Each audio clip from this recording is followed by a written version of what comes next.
Check റിപ്പബ്ലിക്കിന്റെ തലസ്ഥാനമായ പ്രാഗിലെ അവർ lady of victory ദേവാലയത്തിൽ പ്രതിഷ്ഠിച്ചിരിക്കുന്ന ഉണ്ണീശോയുടെ രൂപം ലോകമെമ്പാടുമുള്ള ക്രൈസ്തവരുടെ ഇടയിൽ വലിയ ഭക്തി ഉണർത്തുന്ന ഒന്നാണ്. 14-ാം നൂറ്റാണ്ടിൽ സ്പെയിനിലെ ഒരു സിസ്റ്റേഴ്സിയൻ ആശ്രമത്തിൽ വെച്ച് ഒരു സന്യാസിക്കുണ്ടായ ദർശനപ്രകാരമാണ് ഈ തിരുസ്വരൂപം നിർമ്മിക്കപ്പെട്ടതെന്ന് കരുതപ്പെടുന്നു. പിൽക്കാലത്ത് വിശുദ്ധ അമ്മ ത്രേസ്യയുടെ പക്കൽ ഈ രൂപം എത്തിയതായും പറയപ്പെടുന്നു.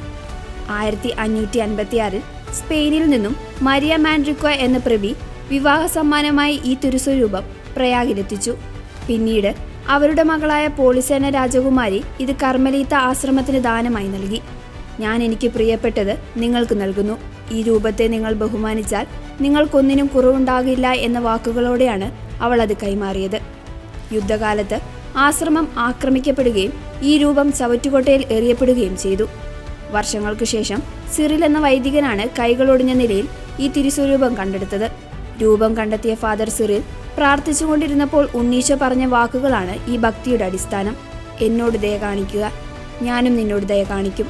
എൻ്റെ കരങ്ങളെ എനിക്ക് തിരികെ തരിക, ഞാൻ നിനക്ക് സമാധാനം നൽകും.